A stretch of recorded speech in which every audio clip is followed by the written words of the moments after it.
Parlons maintenant des handicaps psychiques. Les handicaps psychiques affectent la santé mentale et le comportement d'une personne, influençant son bien-être émotionnel, sa capacité à gérer ses émotions et parfois ses relations sociales. Ces troubles sont souvent fluctuants et peuvent se manifester par des périodes de stabilité alternant avec des périodes de crise ou de décompensation. Contrairement aux handicaps mentaux qui touchent les capacités intellectuelles, les handicaps psychiques concernent avant tout les troubles de l'humeur et du comportement. Voici quelques exemples.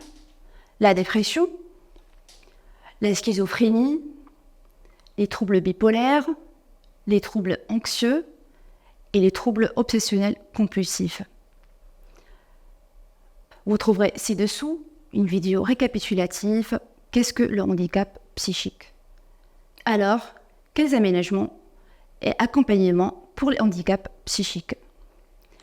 Les personnes atteintes de handicap psychique nécessitent un accompagnement personnalisé et des aménagements pour s'adapter à leur environnement de travail et gérer les effets de leurs conditions. Les aménagements doivent être flexibles pour répondre aux fluctuations de leur état de santé. Comme exemple, on a les aménagements des horaires. La flexibilité des horaires permet de s'adapter aux périodes de fatigue, de stress ou aux traitements médicaux qui peuvent influencer la capacité à travailler sur une journée complète. Deuxièmement, la réduction du stress au travail. Aménager l'environnement de travail pour limiter les sources de stress excessives en réduisant par exemple la pression liée au délai ou en limitant la surcharge de travail. Favoriser un environnement de travail calme et compréhensif est essentiel. On peut aussi offrir un encadrement adapté. La mise en place d'un encadrement bienveillant avec un responsable sensibilisé aux troubles psychiques, prêt à adapter les tâches ou la charge de travail en fonction des besoins du salarié.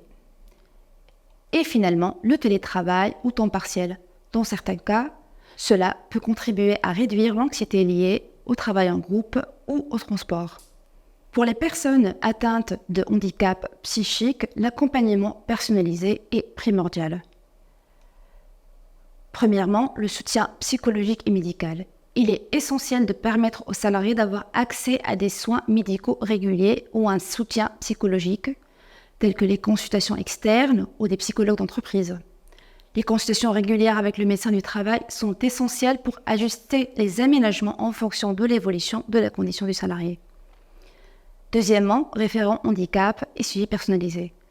La désignation d'un référent handicap formé pour accompagner les salariés en situation de handicap psychique permet de coordonner les aménagements et le soutien quotidien et la communication avec l'employeur. Et finalement, la sensibilisation des collègues. En effet, organiser des séances de sensibilisation pour les équipes permet de promouvoir une meilleure compréhension des troubles psychiques, réduire les stigmatisations potentielles. Un climat de soutien et de compréhension est crucial pour favoriser l'intégration du salarié.